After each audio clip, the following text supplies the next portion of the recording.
Hello everyone, today we talk about the Concordia ordinum in the 4th century BC Rome.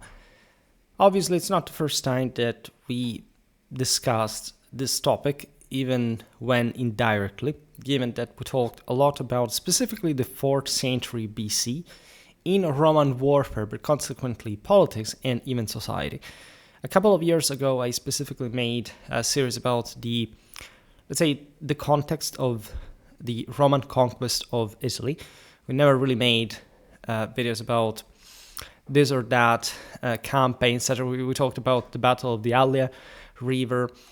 I have in store essentially a series that I want to research as much as possible. Actually, I'm very passionate about this era and the genesis of the Manipular Legion, right? And the only reason why I haven't been doing this for years is that I don't have enough Wikimedia Commons or sort of freely created art to show Astati, Principes, Entriari, and Equites, etc., Velites, etc., which may seem absurd, but literally one of the single most important armies in the history of mankind does not have an adequate representation, say from a visual point of view. That instead I really need, because I also want to start a series about the Punic Wars. It's a mix really between military historical topics that we cover at times, this history of Rome, and for some reason, oddly enough, in all these years, because I've been making them for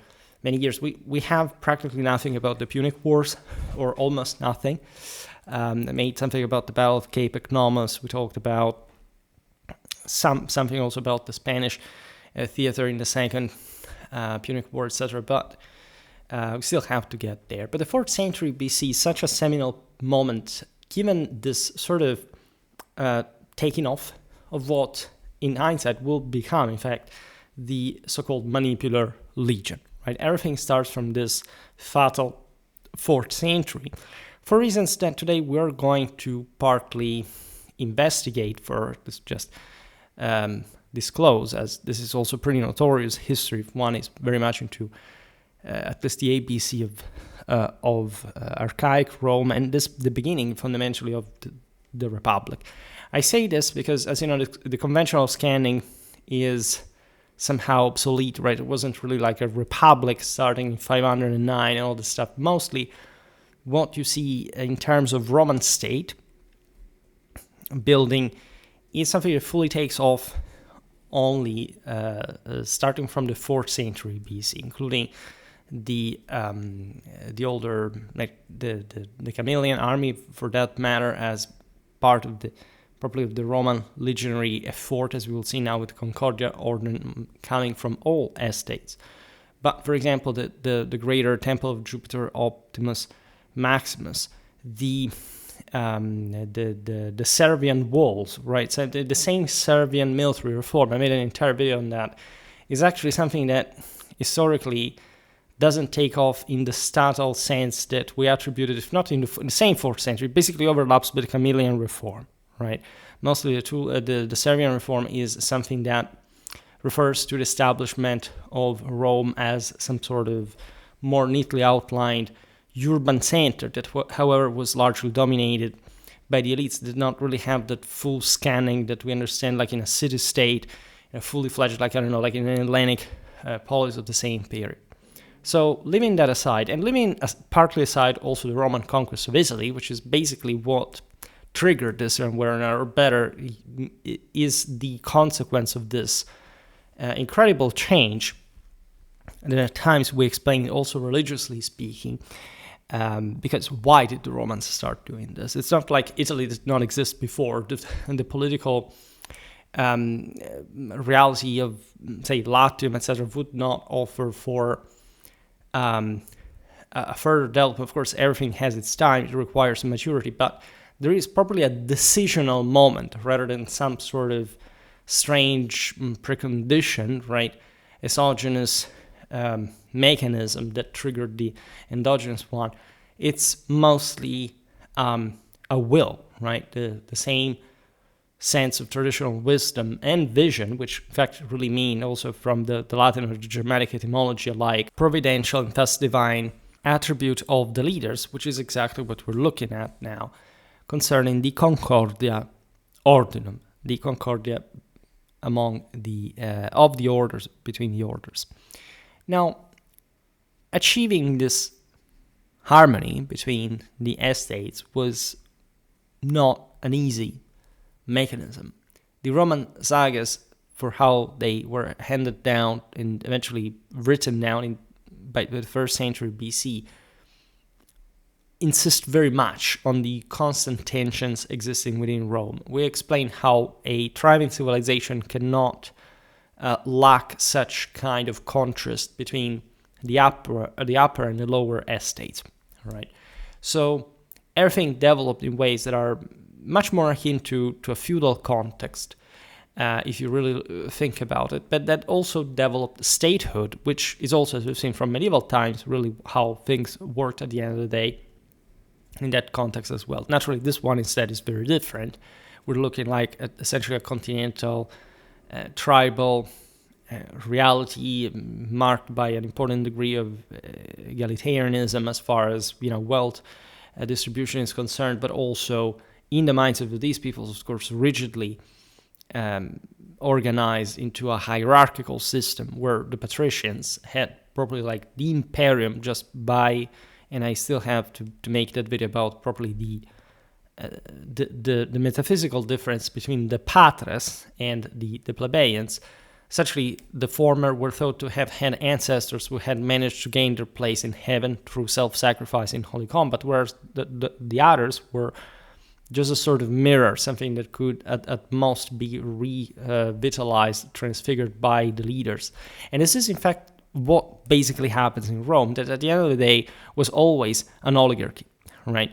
Even when we look at the plebeians here, the ones who achieved particular conditions of power, to whom finally the imperium was also bestowed and shared between the patricians, were aristocrats on their own, right?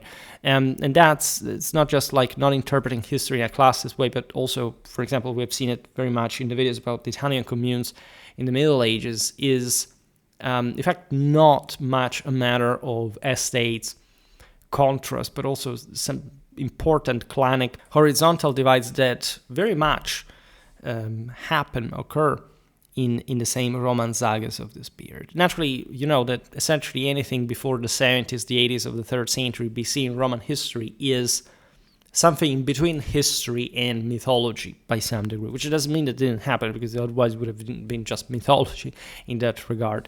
But it's something that, in fact, it's arrived to us heavily mediated by a Roman mentality of the following centuries that although surely very archaic and very traditional in many ways, had already as deeply ingrained a sense of statehood and centrality of the urban institutions, and also tendentially sort of monarchic, but if we think about the time of Livy, direction of the imperium. In any case, in the opening decades, because there is also the problem, by the way, of like the traditional role of leadership. How is leadership shared? Whatever, like the Romans made it, of course, an important point in their history to see how, especially the Etruscan hegemony over Rome, regardless of the story of the actual, say, Etruscan king, we will have to go to look at that. Being, in fact, mostly said a history of the patres that rebelled to that monarchy to a degree. Hence, also modern contemporary history resumed that republican idea, applying it to, in fact, more modern forms of government that in, say, modern Europe, etc., that barely had much to do with the Romans at that point. That instead were still heavily aristocratic. In that sense, were oligarchic and stripping from a single ruler that was basically incapable of maintaining that sole role, also as Pontifex Maximus. We talked about this in the video about the Sol Invictus that already existed, by the way, in archaic Italy. Is absolutely not something coming from the East, whatever. It was present all over in the European world. But in any case, we will see that as well. And that was sort of split through the same Roman magistracies that, again, we understand as something more bureaucratic, but were actually offices mostly provided also with imperium, so a military command. And I made a video about the Roman, the talent, the competence of Roman leadership throughout great part of the, especially early history, in a very potent way that you can explain only in a religious sense, again in a motivational one, but it also emerged from the background we will see now. All right. So paradoxically, at the time of Livy, under Augustus, things were coming back to a more unitarily monarchic sense. But in that regard, it would be interesting to digress also in the metaphysics on that, on the political implications, because it doesn't matter how the imperium manifests in a way, institutionally speaking. Important is that it does, and that it's that powerful, and then Rome was achieved through that, right? So it's there are lots of providential meanings there. Today, people think that Providence is basically an anti-monarchic, or at least an anti-specifically Roman, because whatever, Tolkien, right, self-declared, great Catholic, whatever, that, however, had also very, and unsurprisingly, British, which largely means, in that sense, Protestant influenced and even puritanically intended sense of what Providence is supposed to be, especially also as far as earthly power and, in fact, polities and rulers are concerned, but never mind. In any case, the opening decades of the 4th century BC were a turning point in resolving the deep-seated conflict between Rome's patricians, so as we've just seen, the hereditary aristocratic elite, and the plebeians, the broader, not yet citizenry. All right, this passage is very important. Excluded from many political privileges. You understand what this meant? I made a video that is dedicated entirely to the notion of feudal Rome that people should be more openly and frequently acquainted with. That is properly the notion that these patrician clans were absolutely living a feudal lifestyle. It's nothing strange to be seen. Again, the parallel with the Italian communes of the Middle Ages is striking in many ways. And we're talking this down to the equestrian obsession and knightly power, the fact that this feudal elite monopolized the rest of the city's business, etc. And they controlled basically everything, right? Including the plebeians that were under them and supporting them. So at that point, there was no such thing like an idea of citizenship either, right? It was mostly about recognizing who owned the imperium and could thus participate to the political system by voting. And this was entailed by the citizenship, but it's something fairly late happening in Roman history. So what actually the plebeians were trying to do at this point was to gain more of that political power within a system that was surely full of sort of also different councils, organisms that are lost a bit to history, and that would have been typically traditional in the order of the orders, so to say. And that mostly entailed the demand to participate to the army. So in other words, to be recognized that these were not basically untermenschen, but they had enough power, talking the plebeians, to wield arms on their own and to gain power on their own. And in Western history, you always have this sort of more disadvantaged element that some enlightened elite manages to lead to clamorous conquests and victories. You can see this, in this very Roman times. This is the moment during the Crusades, during the Napoleonic era, with a chance of redemption, right, of transfiguration. And of course, naturally, there's a very specific history and those political relations between the Latin cities and the peoples, mostly in the surroundings, that started to bother them, especially mostly the same Italics, that prompt not just the Roman elite to understand that they have to basically they have to extend the citizenship. This is a recurring theme also in later Roman history, to gain manpower, because there are opportunities out there for them and for everybody in that sense to take over, and therefore to compensate both the elite that actually will still always get the most of it because it will always remain in charge, but also this plebeians that, however, by gaining properly the imperium, not just in their as officials, but properly as Roman soldiers in that sense, always commanded by the patrician elite, but still sharing again this imperium with the other estates. Now, this period is known as the one of the conflict of the orders. Orders, we could say, estate at the same time. It was marked, obviously, by intense social struggles over power, land, and these legal rights. It wasn't just exclusive to the 4th century BC. Actually, that was also in some way a moment of settlement of our reality that largely had come to be to that, right? Military victories and territorial expansion driven by Rome's campaigns against neighboring peoples like the Aequi and the Volsci. These were respectively in the Apenninic hinterland and on the Tyrrhenian coastline, resulted in the establishment of 14 new Roman tribes between the 5th and the mid-3rd century BC.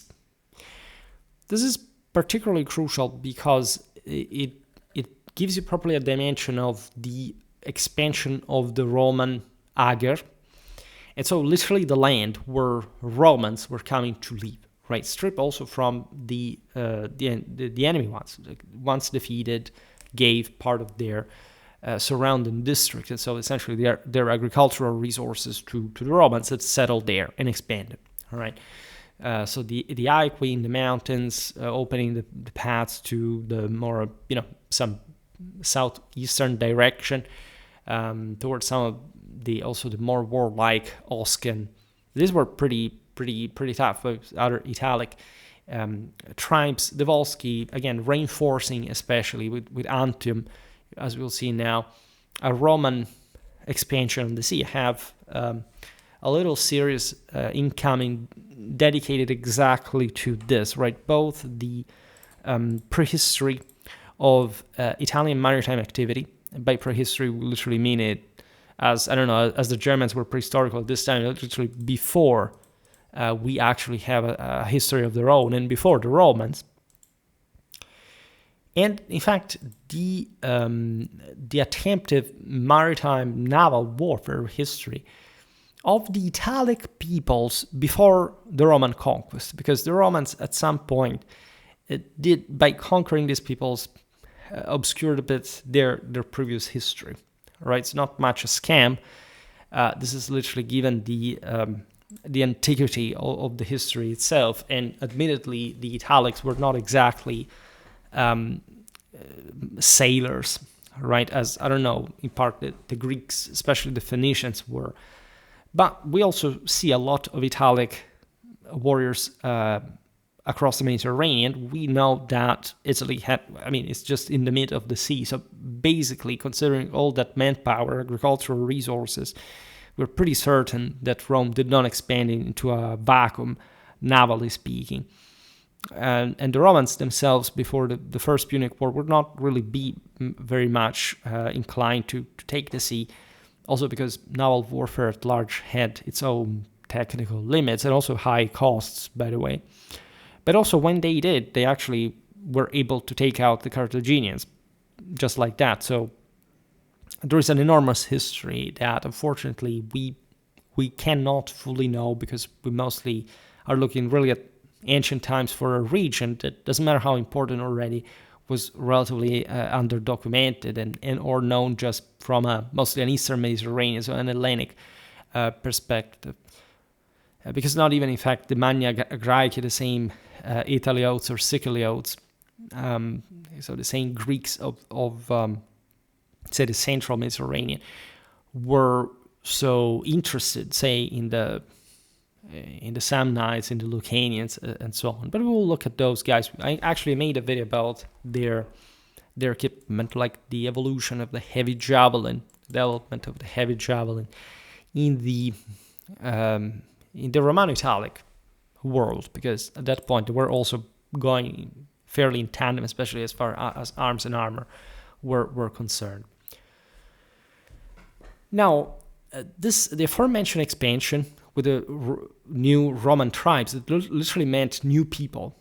It's as if, like, the Romans, at least as far as these new citizens had established like a larger community by settling there, transformed also as a consequence, if anything. You understand it from a numerical point of view, with the votes, with the classes, with the slots basically that they had for participating to the vote for the magistracies. They were originally like assemblies of war, like all the Indo-European tradition. I made a video about specifically the Indo-European etymology of the Roman offices, right? That again sound like bureaucracy and are actually tied to the very anatomic metaphysics, of the Indo-European border, which is from an Italic perspective is very, very, very interesting, because they are the same terms that we use in Latin, or from Latin today. Now, this expansion again transformed Roman society from a fairly small, tightly knit community. Rome was already pretty big; it was the biggest city in Latium already, but still was confined within her surrounding sort of provincial dimension, organized around the curiae, which derives, as you know, from coviri, so assemblies of men, of warriors, ancient kinship-based units rooted in Rome's early history, into a more expansive and complex society.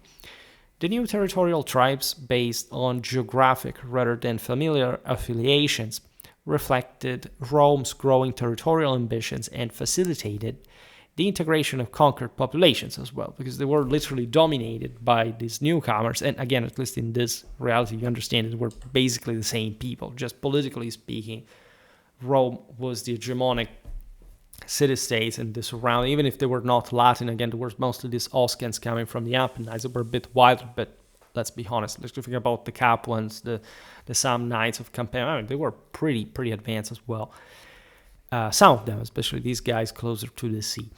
Now, these newly established Roman tribes were organized both sensually, so according to wealth and property for taxation and political purposes, and it went in parallel with that really militarily into centuriae for service in the legions, which was the deal of this all, right? You can't get the land through military service, right? It's very interesting because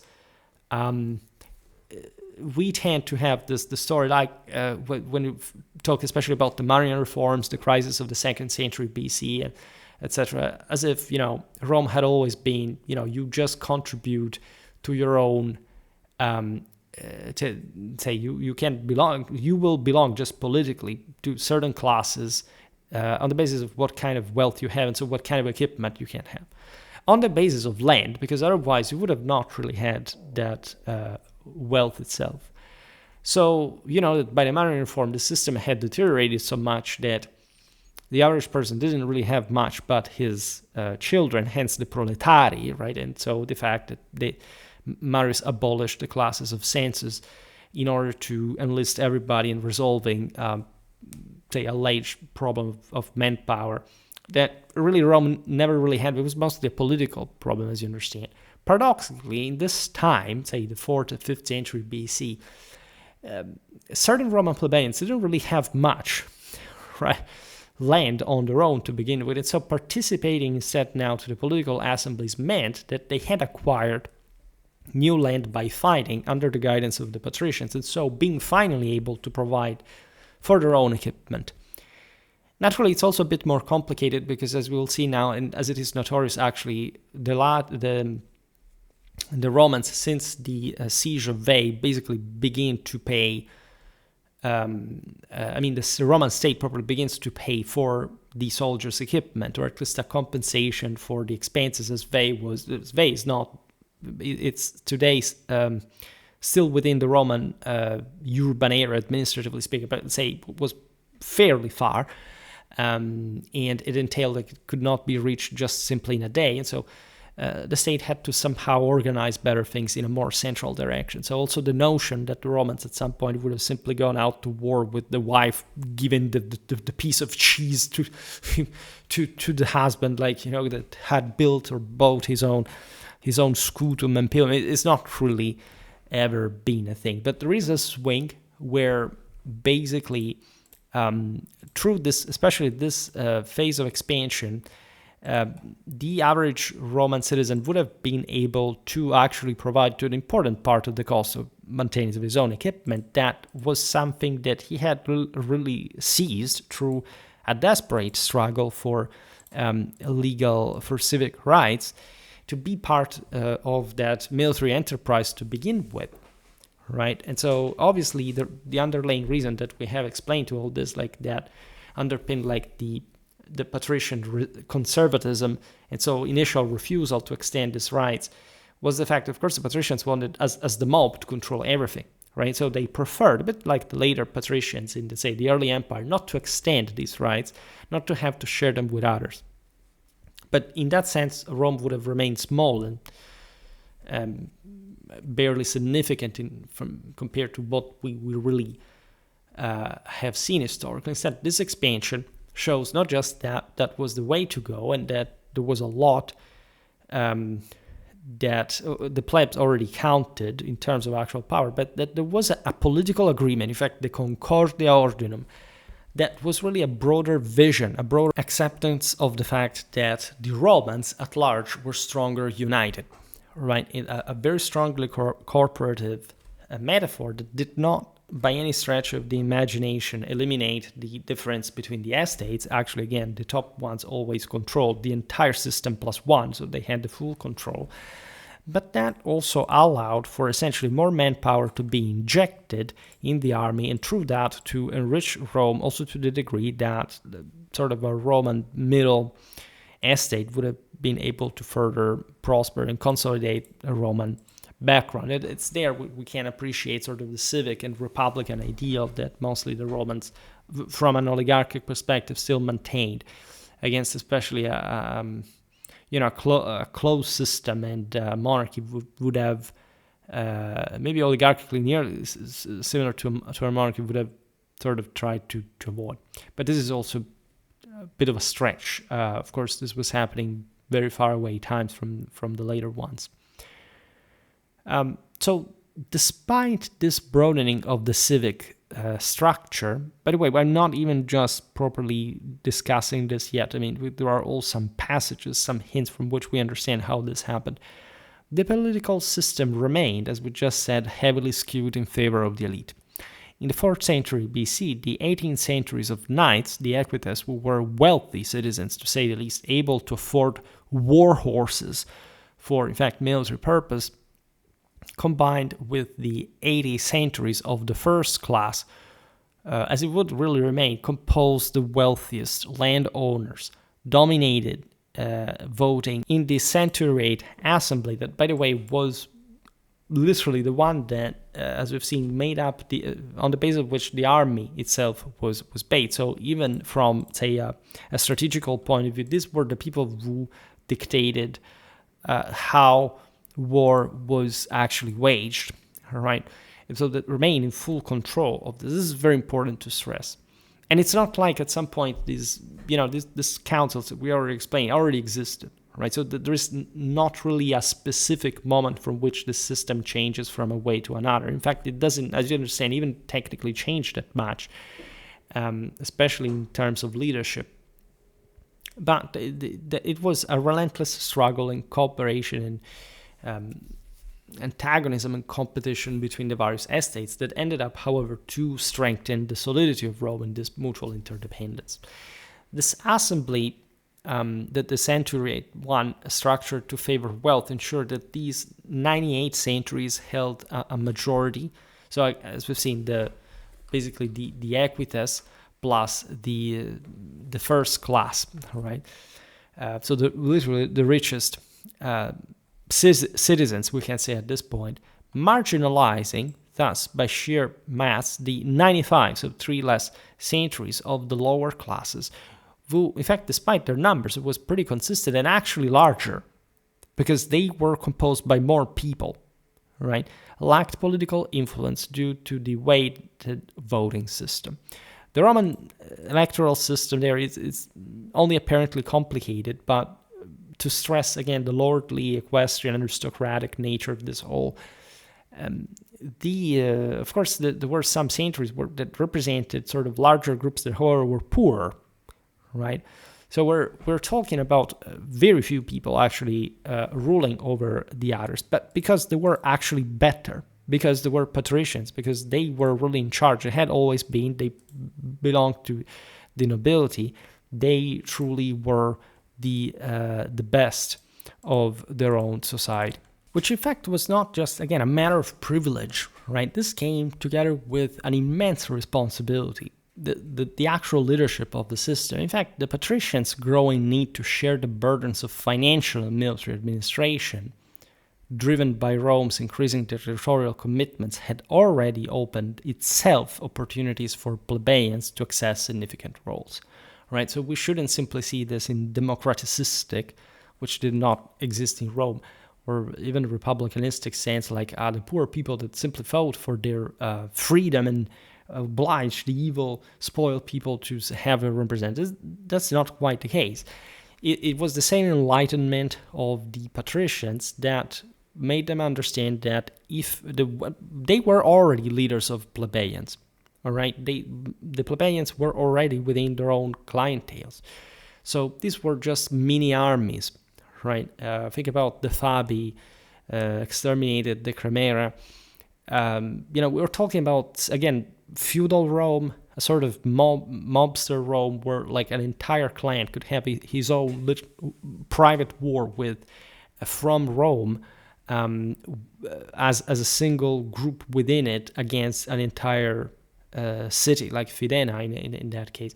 So this is crucial in explaining how also the mechanism happened. Essentially, plebeians were gradually armed, co-opted by the patricians. There is even just, they live in the same city, they are the same people, basically. So regardless of this social divide, it was, as we've seen, also religious in metaphysical essence. There was a commixtion, right? And we can imagine different stories there. And the possibility, of course, like, for example, of adoption, of marriage, like so, ways to augment actually your own spiritual condition through mainly that military service. Again, it's a bit like in the Middle Ages. Think about how many squires eventually were, say, not necessarily knighted, but say how many servants we've seen it with the ministeriales, etc., eventually were maybe entrusted with a castle, and then, maybe the master died, they remained there. So they de facto became as powerful as other aristocrats, even if they hadn't really been born with that condition. So this is also in a traditional mindset really how like the imperium manifests. If you're powerful enough, you will actually be able to you immediately, you ipso facto deserve that condition, the higher condition. And in fact, the plebeians accessed the military tribunate with consular powers. This is crucial because it basically, as you know, had in the Concordia ordinum an important veto power. The tribune of the plebs specifically had this crucial capacity of freezing the entire system, even blocking the consuls, which in the 2nd century BC actually occurred in the same way. Here, the military tribunes are just, properly military commanders, but importantly enough, entrusted with the imperium because they had consular powers. And as you know, consulship was essentially the most imperium loaded. It was the equivalent of some sort of co-king, the half king with colleague. Then we have the quaestorship. This was entrusted to the plebeians in 409 BC. I mean, plebeians began to access it, which managed state finances in this case. So also literally how you finance the army in what we have seen, like a relentless military activity. The Romans were at war like for more than a century in two, like something incredible. They fought more than more years than they didn't, and by large. And this they were also, of course, accepted in the Senate. this was the most glamorous aspect, probably underrated in a broader sense, that is to say, the Senate as the advisory body traditionally dominated by patricians. So we are eventually habituated to see plebeians there too, because we're more familiar with the later Roman institutional system. But in origin, the Senate, which has also very specific Indo-European meaning there, was accessed again by people who were at least considered to be worth now entering there. Consider when Cuneus goes to visit the Romans during Pyrrhus' invasion of Italy. And I made a video about Pyrrhus, by the way, and he says basically the Roman senators were basically kings. Like, this was a council of kings rather than a common men, right? So think even how the Romans would have seen themselves in this sense, even being like a plebeian aristocrat really meant to be actually a very honorable individual at this point, really. Culturally, this period unavoidably saw a shift in Roman identity as the integration of plebeians into higher offices began to erode also that rigid caste-like distinctions of early Rome. In this perspective that we explained, key events acted as catalysts for consequently also an official institutional cooperation and, in that sense, reconciliation between the orders that we call the Concordia ordinum. Concordia, as you know, was an actual goddess, by the way. The protracted wars against Veii, the powerful Etruscan city-state north of Rome on the Tiber Valley, strained Rome's resources and required broad societal participation, particularly from plebeian soldiers. And that's where, again, the first notion of a salary enters the sort of Roman historical memory and narrative. Then there is the traumatic Gallic sack of Rome, roughly 390 BC, attributed to the Brennus-led Semnones Gauls, that exposed Rome's vulnerabilities and necessitated unified recovery efforts. We actually think, because there are not really distractions dating to that era, that the Gauls, after having crushed the Roman army at the Allia River, that is now a canalized tributary of the Tiber, they simply extracted a tribute and did not really plunder the city, if not in that way, which was already seen as a heavy violation. Then there is the story that Camillus basically ransoms back the gold by ambushing the Gauls that were retreating with the plunder, which is not even, as you know, strategically, from a historical point of view, that strange of a thing. Of course, the Romans, because there are always people who say, but the Romans reinvented, made up the story, because so every story, basically, whenever you have this. By the way, that part is very interesting, and not just I made a video about the Battle of the Allia River that is really fundamental also to understand the nature of the later manipular legion, because surely this is an example, again, we think it happened. I want to believe it happened, right? So I do believe it happened, but what is mostly interesting is how the Roman sagas interiorize certain aspects, also some foreign authors, by the way, of how the fight had been, what kind of issue the Roman military had at that point regarding, for example, the lack of reserves or whatever. It's something I discussed here and there, also in that video for that matter, in some depth. So if you're interested, go there. But again, I have to make a series about the Roman manipular, the genesis of the manipular legion. It's one of the most important topics ever. So the subsequent defection of the Latin allies as well was an issue, because the Latins were still seeking greater autonomy within the Latin League, further pressuring Rome to stabilize her internal politics.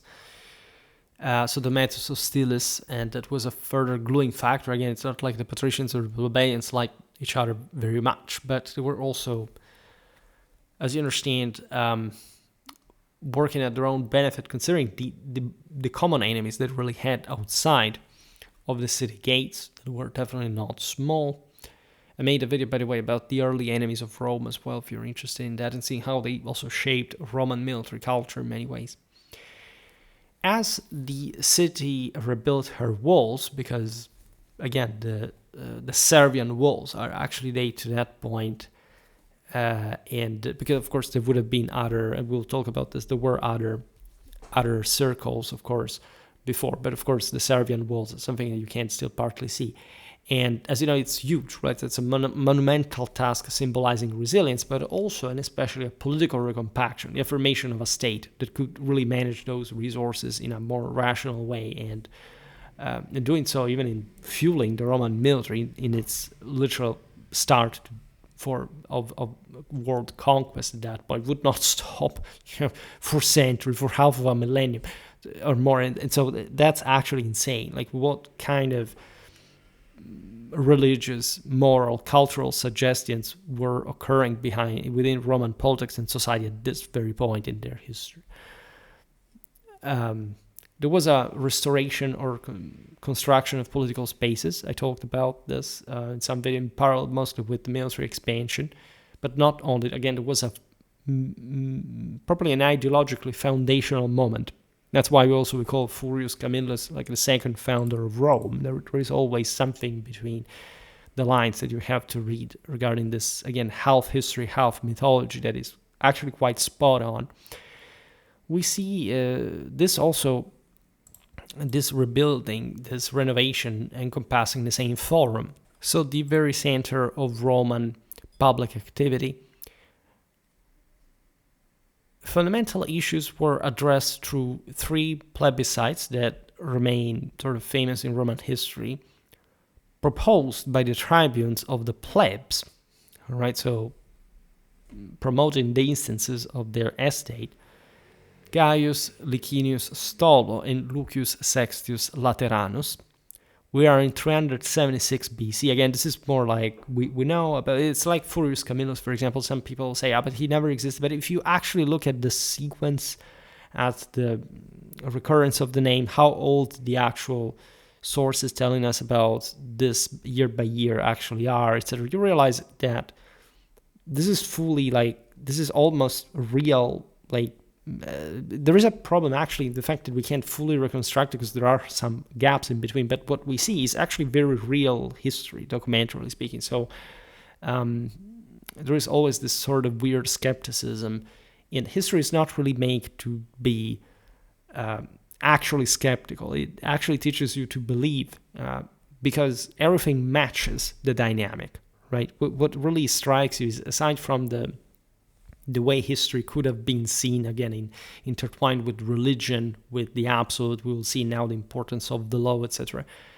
First of all, if it was that important, it could have not simply been left to random cases. And if there had been inconsistencies at large, they would be systemic, right? So nothing would make sense. Things here make a lot of sense. So there's always a reasonable explanation, even as far as the documentary sources are concerned. In any case, we will, and not just those, we've seen here also from an archaeological point of view, just knowing how the Romans expanded. Like, the Romans were also known by other peoples writing themselves about their deeds. So again, it's real history. These tribunes elected to represent plebeian interests leveraged their offices' inviolability, the sacrosanctitas. That's what we were hinting at before, not existing before, but what the tribune of the plebs would actually get, which means that they had become sacred themselves once the imperium had been bestowed with this particularly balancing role. As you know, there had been secessions, there had been real struggles in the city, like brutal divisions, the plebeians going over to the Aventine, rivaling with the capital, etc. So it's almost a cosmic struggle between the more Apollonian, more Dionysian forces. In any case, these reforms had been pushed as probably a hallmark of the tribunate's role in Roman political culture, how it had come to count at this point. And the 3 proposed measures address systemic inequities, so to say. First, the reduction and staggered repayment of debts. which had spiraled due to prolonged warfare that disrupted agricultural production and burdened small farmers. Essentially, in order to make the army work, the plebeians had to be freed from specific economic constraints. It wasn't just about condoning actual, injustice. It was literally saying, like, if we need to conquer another people, another city, whatever, like, it's better for our plebeians to be suspended, at least debts, to have them cancelled, so we can arm them also more effectively, and we can, so to justify also the fact that it would have been provided with those means at some point at home and during the campaign, to go grab more wealth, right? This was a very important aspect, and I made an entire video about this, the Roman conquest of Italy through debt, land, etc. Second, the establishment of a maximum limit on the private occupation of public land, which is something we've seen recently talking about the Gracchi and the dismantlement, if anything, of their reforms. So this had to do, of course, with the ager publicus, which had been increasingly monopolized by wealthy patricians and plebeians, exacerbating land inequality. See how old actually the problem was, but also how much the system had held from this moment to the Gracchian era. To say how functional the Roman system, especially in a major phase of expansion, had really become. So it's incredibly important. So basically, the ager publicus could be, you see, considering also how few state there actually was at this point, so that everybody could settle this public land with their own private means, and there wasn't even properly a capacity other than the same private one, including mostly the one of the patricians, as we've seen, that monopolized the system, to dislodge somebody from there, and or just in fact to prevent them to grab too much, right? The law said that technically, since this was public land, you could be expropriated from it had somebody ever decided, that Rome had ever decided that, which wasn't quite the case, if not to, say, prevent certain abuses in the later period, but also not working quite much. But equally, you could simply occupy how much you wanted. Meaning that if you had the means, and obviously the patricians were very advantaged in this, and this new senatorial class was at large, you could really occupy, like, with your own same clientele, with your slaves, etc., as far as we wanted. And this is big, because of course, like, we're not witnessing a feudal system akin to the same scale of the medieval one. But as we explained, it's as if specific seigniories had formed outside, what we think about the latifundia holders, etc., being very much connected with that land grabbing that eventually had come to exasperate the less affluent citizens over the centuries. It had already been an issue. Because imagine, again, you conquered a new territory, it's against the Aequi, etc., and the only people who even just logistically could really garrison it, men in it, establishing colonies, were just the patricians. Other people wanted more land, and so there had to be an accessibility to it. So if you wanted to have a military backbone, like the one of the Manipular Legion is forming at that time, mostly constituted, as you understand, by numerically by the poorer elements of society, to make numbers, in fact, and to have an effective army. Third, the opening of the consulship, as we have seen, Rome's highest, say, magistracy as far as the imperium was concerned, to plebeian candidates, challenging the patrician monopoly on executive power.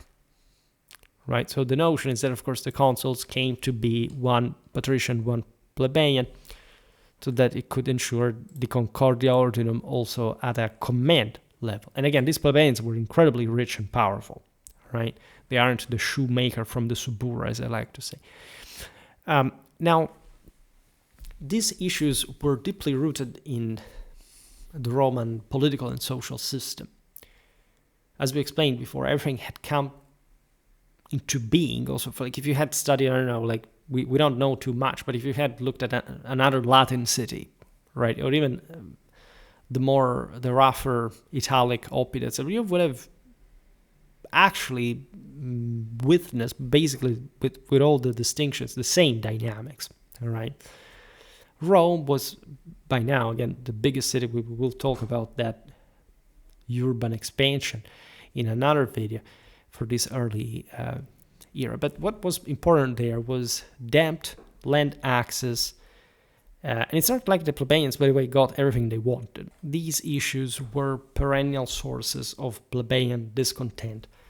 The plebeians' critical role in defending Rome during existential threats, such as the aforementioned Gallic invasion, gave them significant leverage to demand reform. A decade-long struggle followed to secure approval for these plebiscites and transform them into law. If you look at the eras here, 390, 300 in the 70s, basically, reflecting the contentious nature of Roman politics, where consensus was hard-won for sure. You had to be up to it. The political landscape was no longer divided along traditional lines, thus.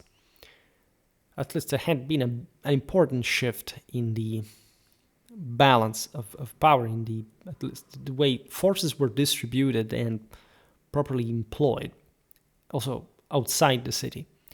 Some patrician gentes, like the Fabi that we mentioned before, known for their military prowess, also as, again, mobsters and knights and so on, but also political adaptability because of their past misfortunes, supported the plebeians, possibly to gain allies or curb rival patrician factions. This clan had been almost entirely exterminated generations before, during an ambush, during a siege, and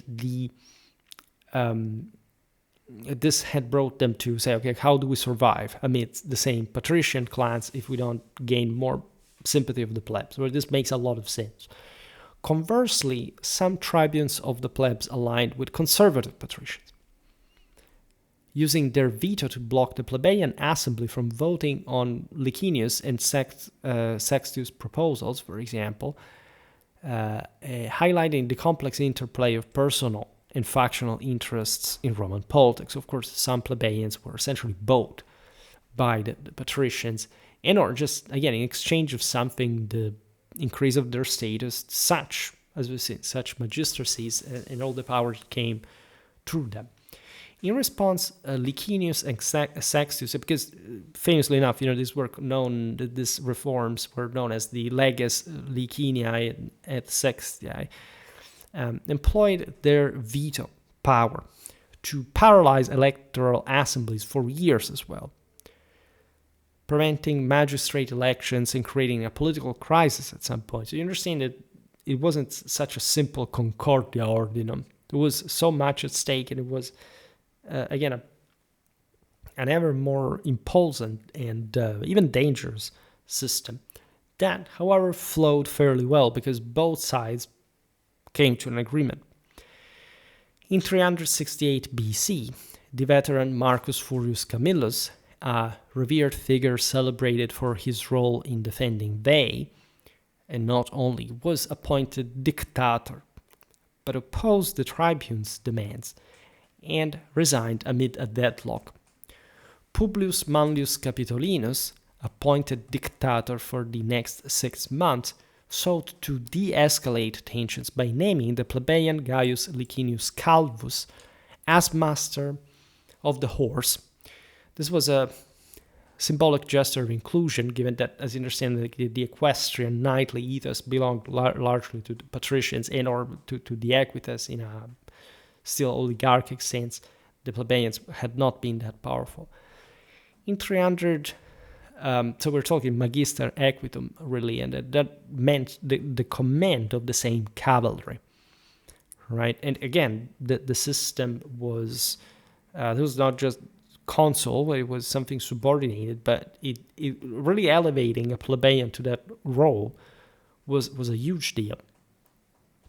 In 367 BC, Camillus reappointed as dictator, chose mediation over confrontation. He first secured recognition of plebeian competence in religious matters, a significant cultural shift, as religious roles were traditionally patrician dominated. Again, I have to make a very specific video about this for the History of Religion series.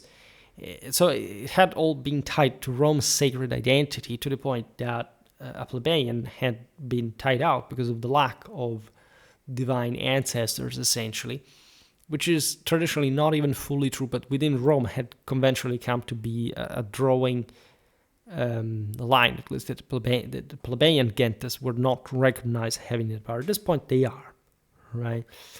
So this is an interesting interplay. The tribunes' three proposals were passed, becoming the Licinian-Sextian laws, named after their proponents. That same year, 367, the praetorship was established to oversee judicial matters.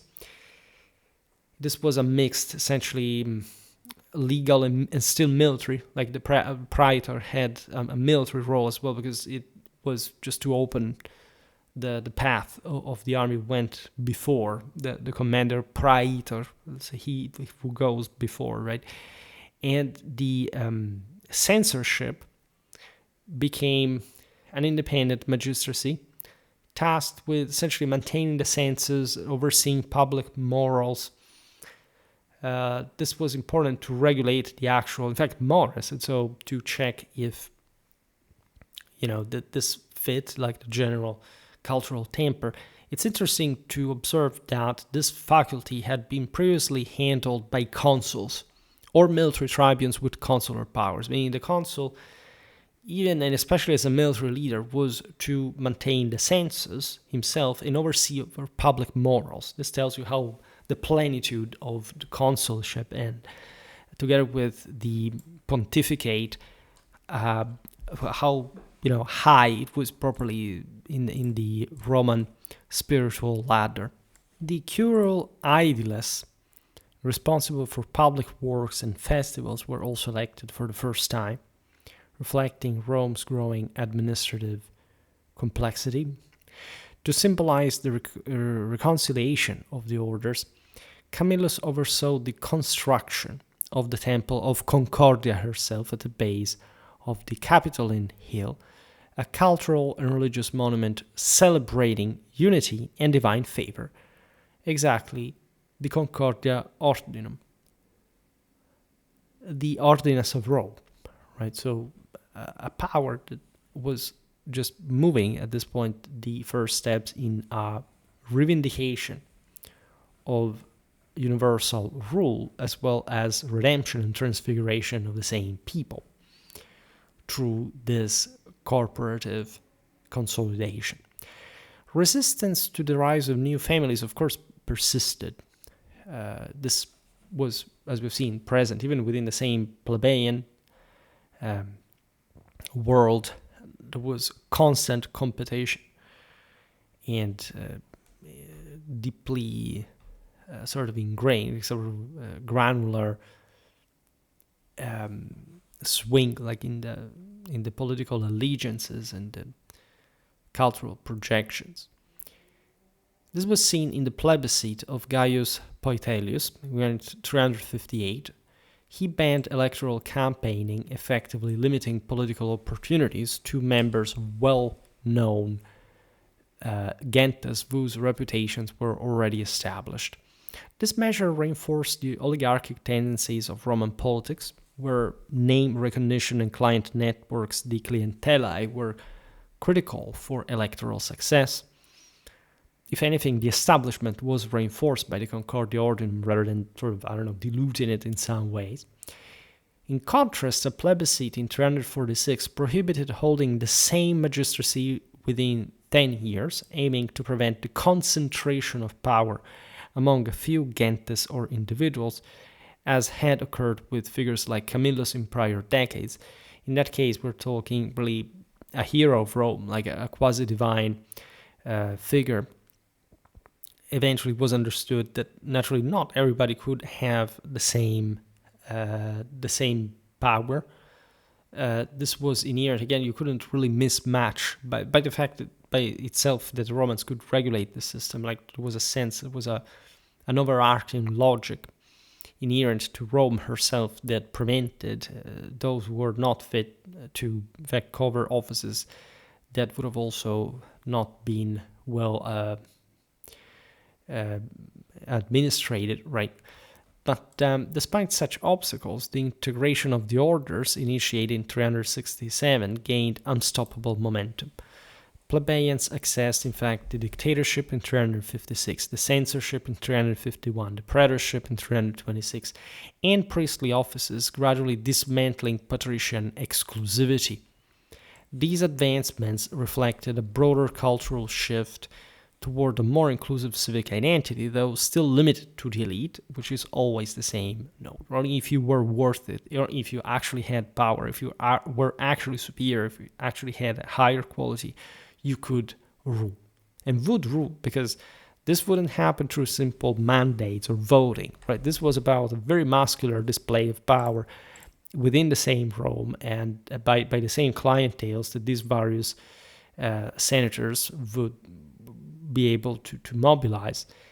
If anything, there was enough to grab outside of Rome to prevent like an internal struggle, as the many that had occurred and had risked to cripple the same Rome, and in part, like the same enemies of the city had profited of that, so bringing immediately Rome back on her feet. This is a very, again, well-known dynamic. It happens all the time. I would say that in pop cultures, say historical narratives do not really stress how important this is. This not just a pendulum swing between, say, different political positions, but the necessity to eventually to recompact body politics once a major threat involving the world emerges. And this is a very shared path, a very concrete way of addressing like what it means to belong to a certain polity. Like I recently, as you know, made a Q&A series based exactly on identity in the ancient medieval world, where there was a guy asking me relentlessly, to say the least, how would, I don't know, different peoples see themselves, how they would identify what it meant to be a Roman, etc. We answered that if you're interested. The final milestone was the recognition of plebiscites as binding laws of the Roman state, a transformative step in Roman political culture that empowered the plebeian assembly. This, of course, involved the crowds, involved those who had picked up arms, that had been armed by the same patricians that now demanded, of course, their instances to be heard. It remains, however, uncertain whether and in what form specifically this plebiscitic reform should be attributed to specifically the plebeian dictator Quintus Publius Philo, where, by the way, in the second half of the 4th century BC, 339, by tradition, because again this chronology is subject also to debate, but up just to a certain point, again, everything fits the general picture. Quintus Publius Philo is said to have introduced further pro-plebeian laws. It's possible, however, that the Lex Hortensia in 287 was the moment in which the plebiscites were, if anything, further refined and integrated what was the already existing, by the way, senatorial ratification process. There were ways to make to broker deals, to sign agreements, of course, also before. But this became fully institutionalized as a process. Nevertheless, this ambiguity underscores the gradual evolution of Roman legal practices, shaped by both formal legislation and political precedent. Significant strides were made in protecting personal liberty and ensuring judicial fairness, which shows that, after all, these reforms had brought, as we said, also through especially the Roman conquest, the Roman victories, brought to an actual improvement in the actual liberty of the individual, so actual civic power, right, of the average Roman citizen, right? So this was not a society where this is typically traditional. Like if you weren't rich, you couldn't have, say, the best justice served. There was a lot of discretionality. But the fact that certain measures were established, it really shows that even in that world, there was a power leverage that the plebs had successfully enacted through the achievements, right, in the political and social sphere. By the late 4th century BC, debt slavery, the nexum, a practice that bound debtors to creditors in servitude, was effectively abolished, right, for Roman citizens, of course, alleviating a major source of plebeian oppression. You understand how this sort of can look, right? But it was also a matter of, again, freeing somebody who basically was now provided with the means to elevate himself, for example, with a service in the army, which would have been really typical at that point. That's something which, in hindsight, happened also with the Marian reform, given that basically if you were too poor, you could not belong to the army. What was your only way to become a servant in somebody? Even if you were a Roman citizen, technically a freeman, you could just work in somebody's latifundium. So this is very important, really, really very important. Naturally, there were other ways you could get in trouble also, but many plebeians had been priorly abused into that subservience, given that the patricians had monopolized, but again, the sort of mafia-style control over the population. Now, the dam had been broken.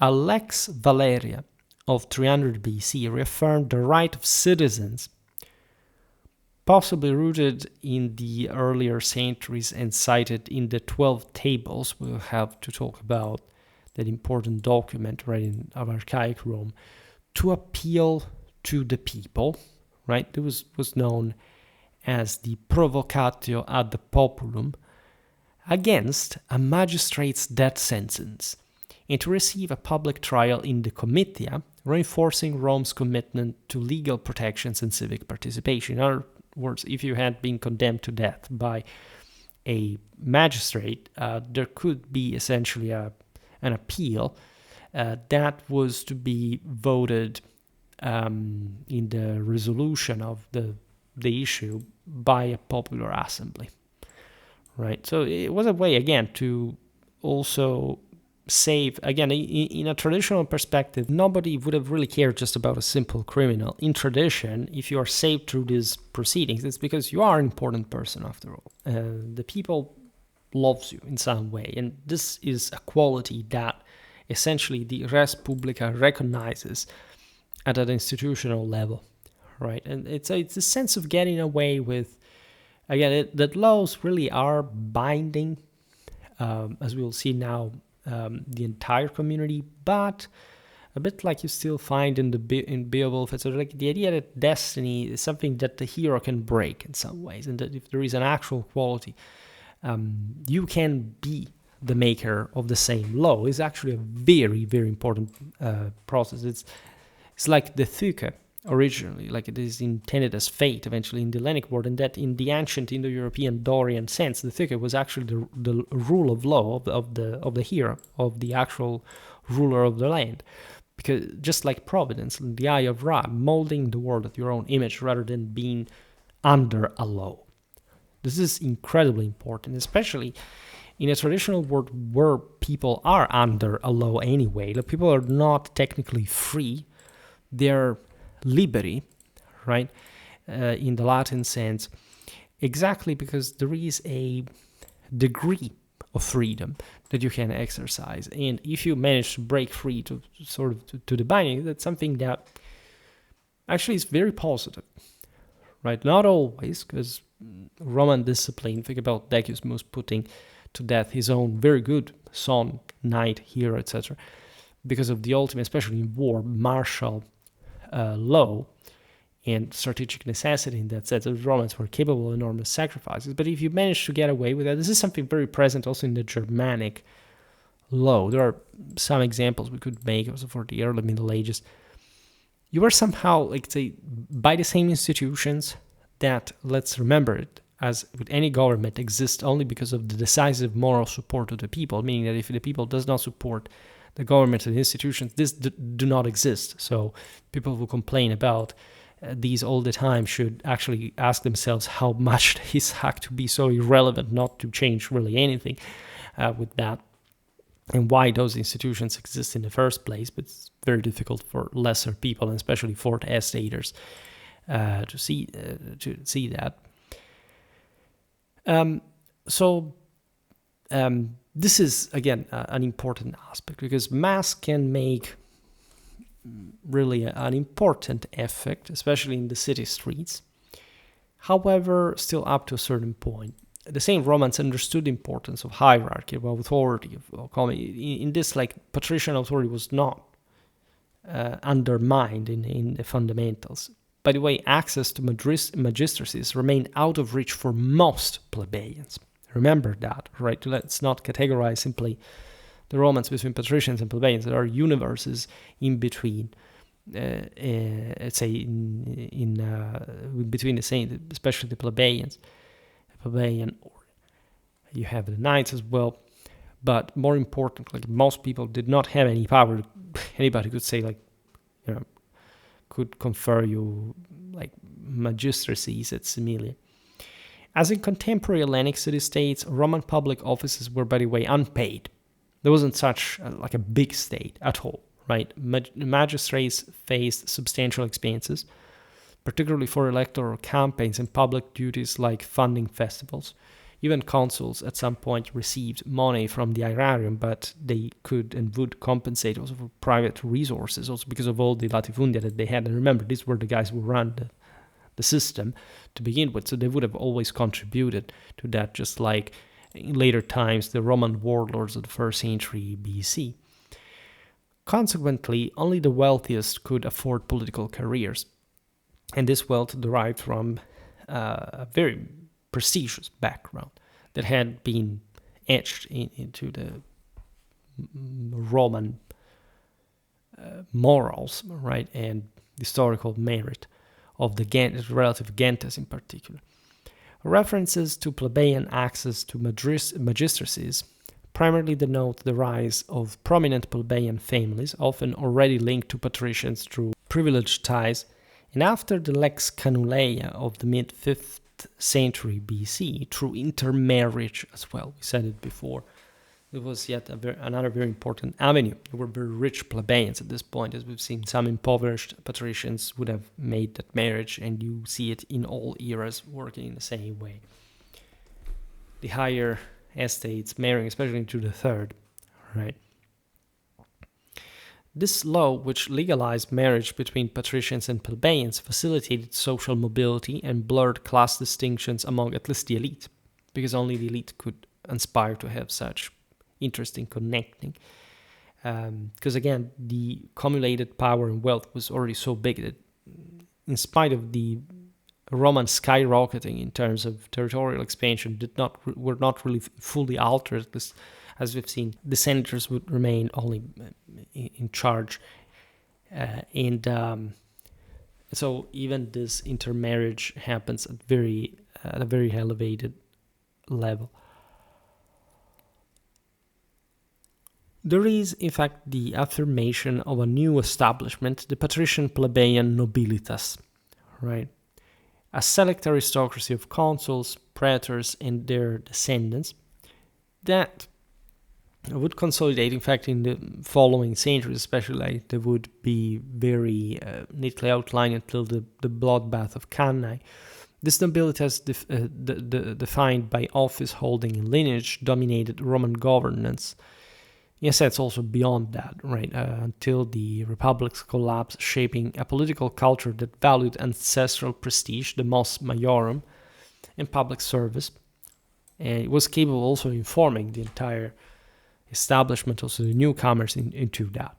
And it was, again, a very elevated establishment from the rest of the population, but also one that, in fact, was supported by that same population and carried out this mutual exchange. It was understood by the Roman citizens that this mechanism was not just, it's not like it couldn't be changed in theory, but there was no need, as long as Rome provided through military expansion that those resources for the Roman citizenry that, after all, earned it on their own, right, through a relentless military service and, again, this warlike culture. Besides, there is always a specific framework at the root of Romanity, that is specifically the urbs, the supremacy of divine law over the one of man, right? We made so many videos about this. The nobilitas was the depositary, the heir of the great ancestral traditions of Rome since her foundation, and even before, like the time of the older patres, properly of the Indo-European conquest. For Romans, obedience to divine law equated to full freedom, right? The only way you could be free, and so that's why it doesn't make any sense also today to believe in freedom, in the sense that if you're a human being, you can't be free by definition, right? Only God has freedom. But since we're looking literally at times in which rulers like Romulus were intended as God himself, this core tenet of the Roman political philosophy prompted the Romans themselves to always aspire to a higher status, to a higher condition through their own deeds, and properly the Catholic understanding of the imperium bestowal as the Holy Ghost on the victorious and meritorious virtuous quirite. Unlike submission to a tyrant such as the last Tarquin king that had fallen short to, of course, those models of virtue, which was the only way this could happen, in fact, laws were deaf, so to say, impartial, and applied uniformly to all citizens, rich or poor, without favoritism. We addressed partly this in that those videos prefiguring what I want to talk about. The one about the Germanic Catholic miracle, the fact that especially the Franks, the Carolingian Empire, extended a bit in similar ways as far as restoring not much a legalistic or a satilistic sense of power, but one that was recognized, attributed among, if not equals, but people that in fact could measure their own worth, right? This was basically similar, because at the end of the day, your worth was recognized through the same wealth, through the same institutions, through the same councils.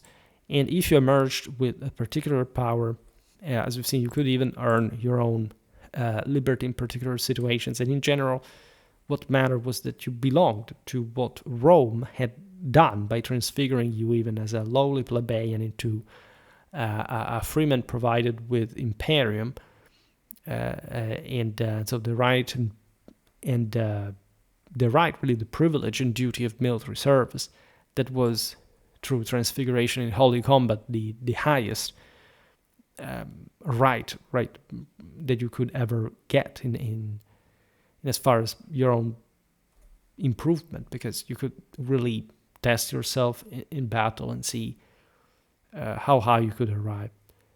This principle of equality before the law, the aequitas, was central to Roman identity and contrasted, at least in the later interpretation, late Republican interpretation of the Roman sagas, with the arbitrary rule of monarchs per se. That's just why Augustus himself, again, did not understand himself as a monarch, but would have never, for example, accepted a proskunesis from a Roman citizen. An Egyptian could do it to him, and of course he would fully accept that. But the chosen people of God, the Roman people of the sacred herbs, that those were a completely different bunch. They were properly as in the same plebeian magistracies, as we've seen, provided with a sacrosanctitas, right? So whoever offended a Roman offended Rome as a whole, and the principle of the fascist of the bundles is exactly deriving from that egalitarian principle of individual and higher power, as we've seen also with the recognition of the senators as being sort of small petty gods, right? Which was something, again, incredibly in line with what you would have seen, I don't know, if you were, just collecting shells on a random Hellenic beach at some point during the Bronze Age, and a guy, covered in dendra panoply,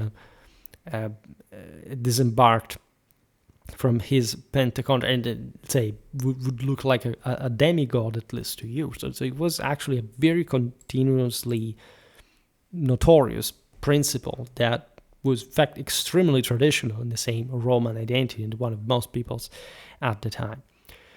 But the Romans embodied this too within a very advanced model of state, in the help of that army that it produced to take over the world and all the other peoples. The fairness of laws derived from the collaborative process of their creation. A magistrate initiated legislation by drafting a bill, the rogatio, which, if passed, bore his name, reflecting the Roman tradition of tying laws to individual magistracies. Naturally, there couldn't be a law against probably the set of Roman jurisprudence. You can even argue the constitution revolving around the ancient religious foundations, the prerogatives of the orders, etc. So it's interesting because today we still study Roman law as a precondition for studying jurisprudence to begin with, but it's not like Roman law simply came into being that sort of more, as you know, it's mostly imperial legislation, the one we study. Rome had essentially its own common law by this point, and everything was mostly just measured by empirical power, so to say. Then naturally a lot was lost, right? It was an enormous tradition. The way it was also orally preserved, etc. But as you understand, this is also a system in theory to an extent. The Senate, in fact, at that point was probably the depositary of that tradition and would meticulously review the bill, proposing amendments or corrections, in fact known as emendationes, to refine it. The Senate could also independently propose legislation with a magistrate's rogatio, underscoring its growing influence in the legislative process as well, right? So the Senate, by the way, was in the moment also in which, as we've seen, patricians and plebeians constituted a new nobilitas in a senatorial order, like become by itself more and more simply like also the most important one. They didn't need much, just the plebeians asking for things from the outside, but essentially being there where things mattered to make things more efficient and effective. The bill was eventually publicized through the promulgatio on whitened boards, alba, displaying the text, ensuring transparency. This is beautiful, by the way, also considering the religious meaning that this law had, right, and the purity of the white. Public meetings, the contiones, informal assemblies where magistrates and citizens debated, further disseminated the proposal and encouraged open discussion, a practice rooted in Rome's participatory and very public political culture. Right? Romans lived very much outside, and they connected in this way. There were naturally also more private environments where to discuss certain matters. We can imagine all, again, the political intrigue and negotiation behind the scenes, so to say. But again, everything was part of a public system. It was mostly a matter of how to make it work that mattered at that point on this new basis. The debate occurred 24 days after the promulgation and 24 days before the comitia, where citizens voted to approve or reject the bill, by the way. In this period, known as the trinundinum, spanned three market days, right? It was mostly a week. In fact, hence the nundini that we have seen also transferred in the, you mostly know the name from the Christian liturgy, because they adopted the same Roman ways of time calculation, in fact aligning in turn with Rome's cyclical calendar that was, as you know, all aligned with the astronomical forces according to Indo-European tradition, because you had essentially to be blessed in these specific activities by the celestial bodies that were basically also just a reflection of divine power, and the ones that had, as we've seen, already won a place in the firmament. The night before the comitia, around midnight, the magistrate took the auspices. That, as you know, was a religious ritual to ensure divine approval, reflecting the deep integration of religion and politics in Roman culture. If no unfavorable omens appeared, the herald summoned the people to the comitia at dawn, right? There is a deep, again, also Indo-European connection with the dawn. Furius Camillus, Dumezil wrote some of the most beautiful pages in Indo-Europeistics based on Furius Camillus' connection with the aurora and the golden dawn of the ancient of the Patris. Before written ballots were introduced, votes were cast orally to the centuries rogator, with each century voting as a unit based on its majority. Then eventually, again, they would count as one, depending on the classes. Now, voting ceased once a majority of the 193 centuries was reached, often stopping at the 98 votes of the wealthier centuries, reinforcing the elite's dominance. Right? Approved laws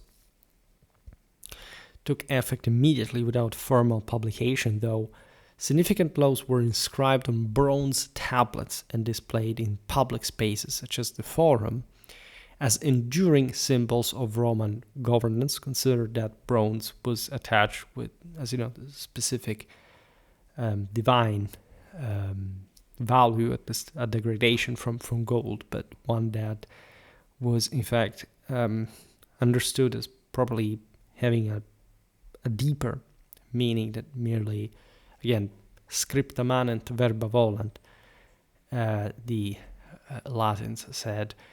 And of course, what mattered the most was the act in itself, right? The fact that the vote had been cast, and at that point, the religious vow almost had been fulfilled. There is more to this. For example, in the 4th century BC, Rome's aristocratic oligarchy prohibited at some point lavish constructions.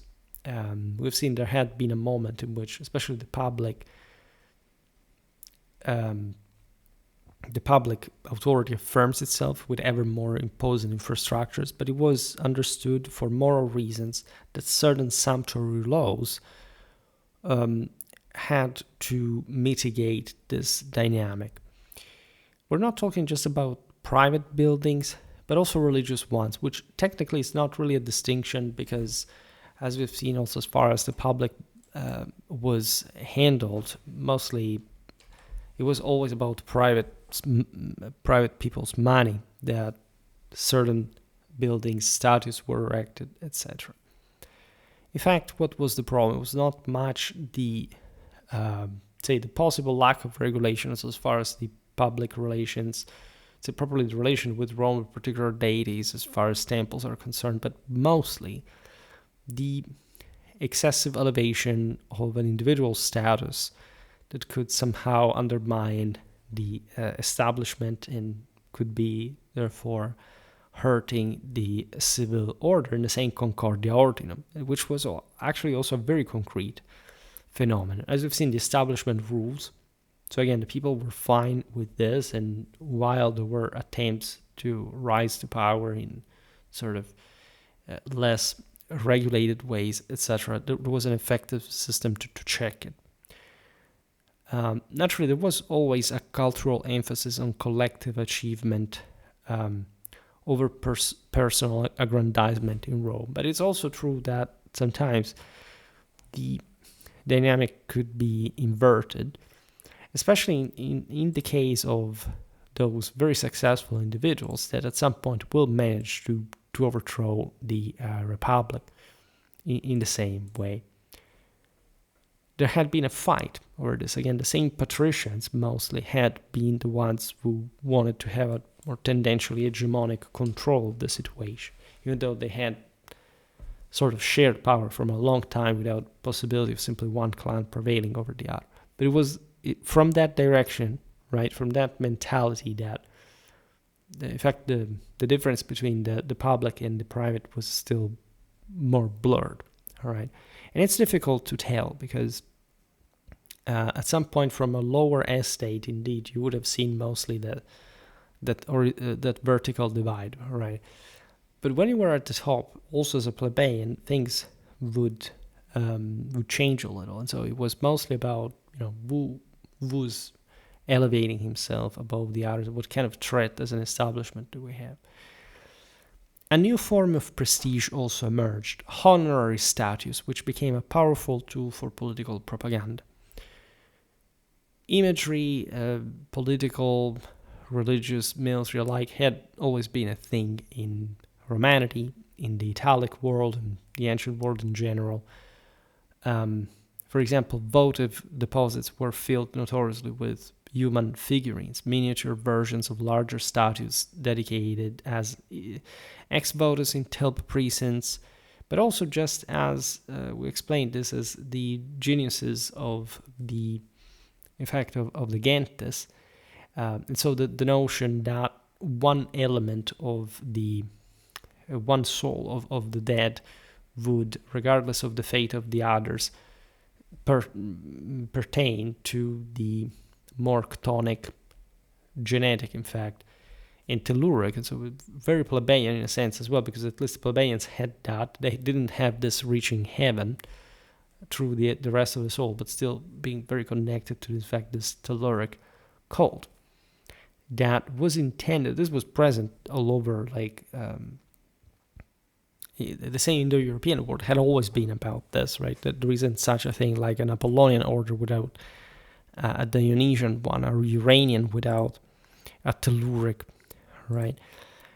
Except, of course, in the broader hierarchy, the former ruled over the latter in particular.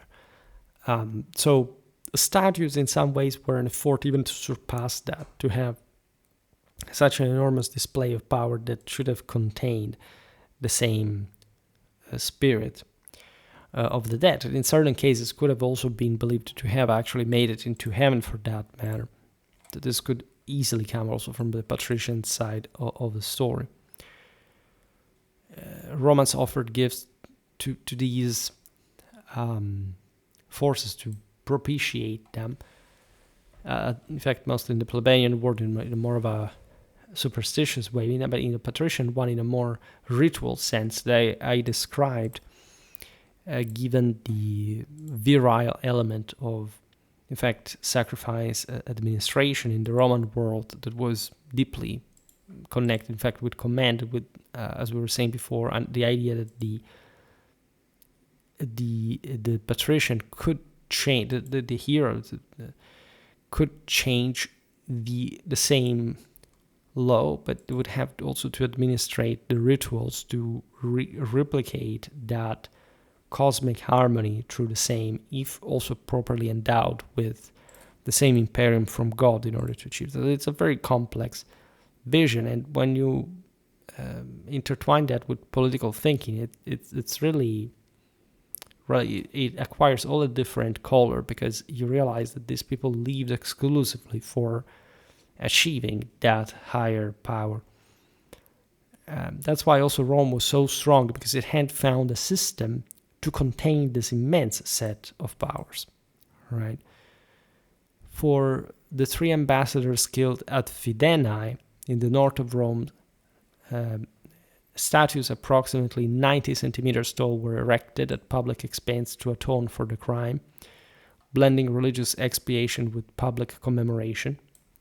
They weren't enormous. Again, Rome at this point was still very primitive and archaic, and so favored less iconographic and material monuments to pure action and will to power, right? So the size is modest. The Greeks were doing bigger things, for example, already. But it's a first step also into that directly to something that very much in hindsight can be seen as gradual modernization and secularization, they believed. For that matter, in this 5th, 4th century BC, Roman mentality was overwhelmingly archaic, right? Something truly traditional to an extreme, where we've seen this maintaining very, very self-evident traits well into also very late times, which we think the Romans were just very modern and secular at all. They weren't. I made that video about gravitas versus luxuria that in part deals with this for the 2nd century BC, but that is telling in that regard. In 439, the Columna Minucia was reportedly built to honor Lucius Minucius Augurinus, the magistrate overseeing the Annona, for his efforts during a famine. The guy was basically tasked with the most important role of supplying food to the urbs. Given that, as we've seen, all this Roman mob was eventually pretty large and required, even during these moments of crisis, a fast supply of grain. This Ionic column, by the way, topped with a statue holding wheat sheaves and flanked by other figures, symbolize agricultural abundance, of course, and civic duty as well. However, this tradition may reflect also a later act by a descendant to enhance an ancestor's legacy. As such, an ostentatious monument seems unlikely with excessive prestige, when excessive prestige was culturally disfavored. In fact, at this point, the Romans weren't really that inclined to this kind of, I mean, they even thought, I don't know, literacy was essentially a effeminate business, etc. So we've seen also in the videos about coins that I still have to make for this year, those coin gifts that I have, but I'm for some reason missing blading. That, of course, there is the Triumviri Monetales in Rome, of course, mostly celebrated their own gens by displaying, I don't know, the deeds of ancestors. People who had fought in a war decades or generations before to enhance the people, I mean, the same gens' prestige, and thus, indirectly favoring themselves in the process. Naturally, it's all pretty much distant. Again, we can't fully see Rome at some point now, as we can't see, I don't know, Greece in terms of in-depth documentation, etc. It's just another world. It has a different balance, a different ethos, different cultures, much more warlike, but also much more, as you understand here, compactly cohesive. And the Concordia ordinum is just such a major topic that today we just refer to as to see that these crucial reforms that, however, lasted eventually for quite long, spanning over, say, a bit more than 1 century, but you can argue 3 centuries in the conventional scanning. And as such, you can appreciate that they match with the most expensive phase in especially unstopped expensive phase, a continuously expensive phase in Roman history. This was really systematic. This was the moment in which the Romans were really going, recruiting legions and legions, sending them into the heartland of the Apennines to fight against the Samnites. And all these were Roman citizens. Up to that point, had never done something like that and required that support from the state. They were still ruled by, again, the patricians and this gradually patrician, plebeian, senatorial establishment, and gaining some rights, some others still having to struggle for, but at the end of the day, securing their position in the system, allowing Rome to rise at the expenses of other peoples who were basically brought in a similar condition that would eventually be enhanced later, as basically the extension of the Roman citizenship to the italics would follow the same patterns. So there is something, this Roman manumission, right? In fact, the plebeians had been, yes, fighting for their own rights, but at large they had been essentially freed by the patricians, in a sense, from that relegation. So there was there's so much to tell about it. We will make much more in-depth videos as far as this topic is concerned, because, as you know, it's one of the single most crucial in the history of Rome, and it can't be barely hidden as one of the single most formative and probably say underrepresented, right? I would say that for some reason on Schwerpunkt I didn't imagine I would cover so much archaic history before, as I was saying at the beginning, say the Punic Wars, etc. But so it happens, and it mostly I think reflects however, because we have the lack of having gotten this topic, I would say, but it's strange how the cycle chooses things that are, very much clustered even over the years among the ones that could come up. But and it's really that random, right? But it's also, I think, relevant to understand where the Romans were coming from, which you never quite hear that often as opposed to the later history. And that would much better explain so much about Roman mentality and later achievements that are otherwise pretty much misunderstood, I think. Pretty much, say, passing in the background without much point. These are the roots of Roman history, at least of that Romanity that we celebrate. There are, of course, even deeper roots, but these ones are, let's say, the ones that I would say seem among the most relevant in absolute terms. Very well, we'll keep talking about Roman history. I'm really glad because we have really a lot of videos about this. I don't know how much. I think we have more about Roman history surely has so far.